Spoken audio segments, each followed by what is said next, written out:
Hey everyone, it's Ansi. Today I'm going to try the Kuretake Pearlescent Jewel Box watercolor set.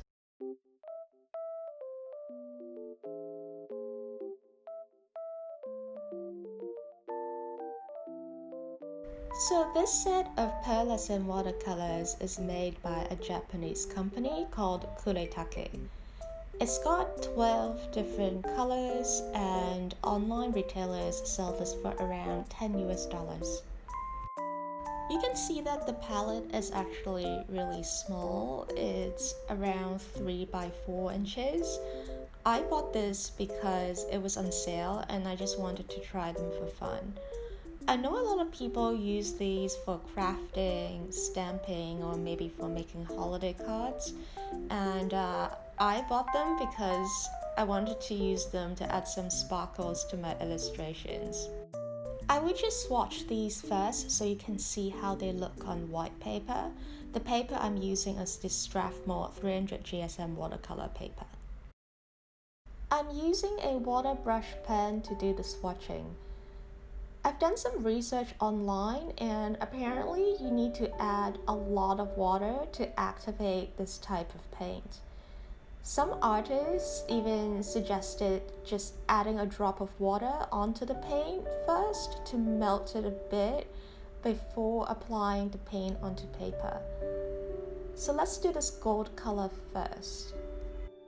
Actually, the first time I swatched this color, I felt like I didn't add enough water. So I added more water now and I'm applying another layer on top. I think the gold sparkly effect is definitely much more obvious and opaque on my second try. I've also tried to do a gradient because I just want to see how these colors would look on a white background. I think this gold color showed up quite nicely even on white paper. The next color is called Coral, and on the palette it looks kind of like a reddish bronze. I was pretty surprised because on white paper this turned out to be pinkish.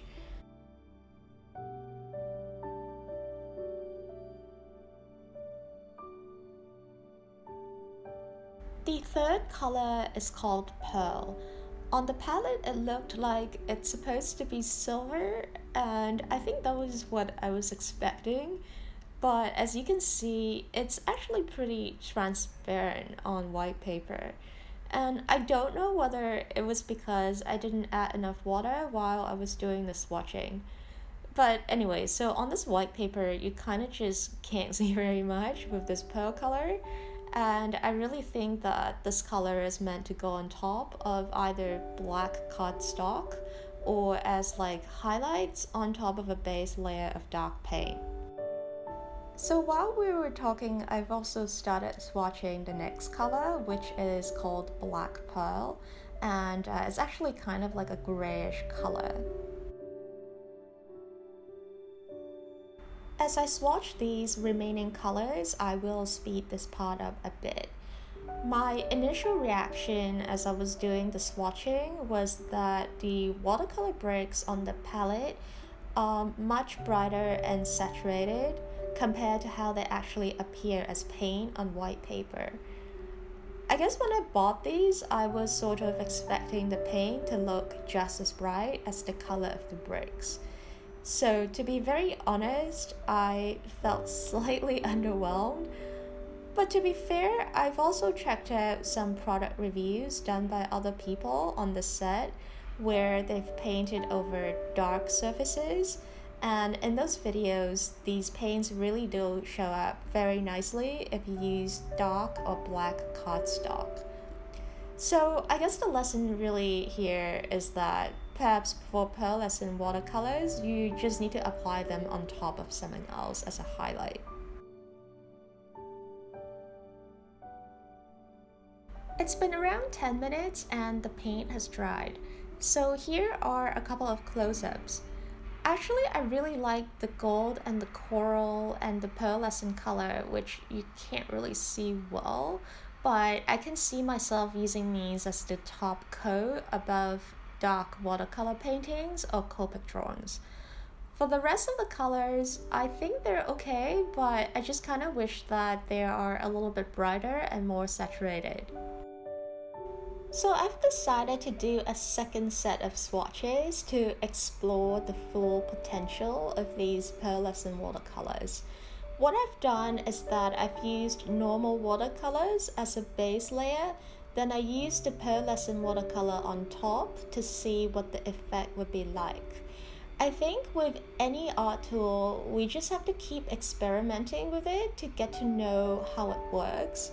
And that will also make sure that you get the most value out of the money you've paid. So here we are. You can compare the left and the right hand side. The left is just the pearlescent watercolor on its own. The right hand side is the pearlescent watercolor applied on top of a layer of normal watercolor paint. The right hand side definitely looks better to me, especially for this pearl color. If you're going to apply pearlescent watercolor on top of your watercolor painting, just make sure you don't apply too much water, because then you might accidentally reactivate the base layer of watercolor paint.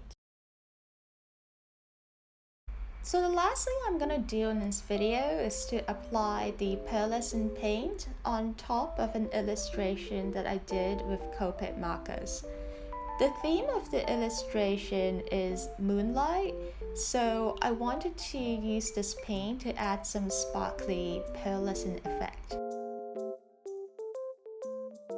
My favorite color in the set is definitely the gold color, so I'll start with this one.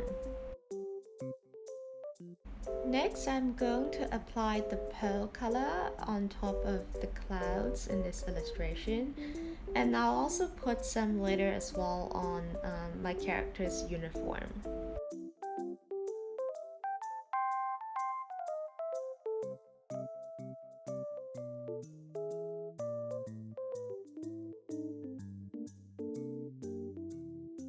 I will also apply the purple and the blue colors on top of the skirt.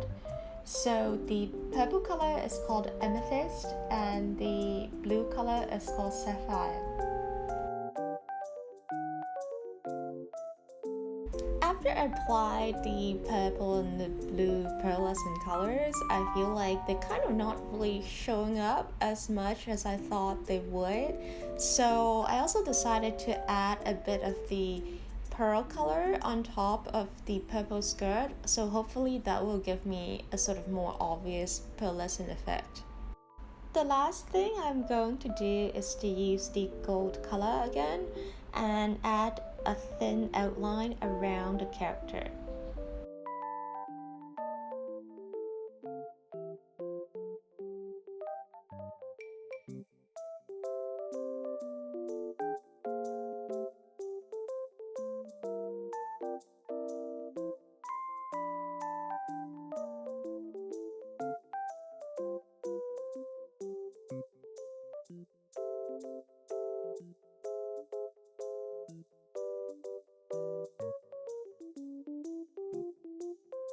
So now that we're all done, my final verdict on this set is that the shimmery effect of these colors definitely look really good and obvious on top of a dark background, even in videos or photographs.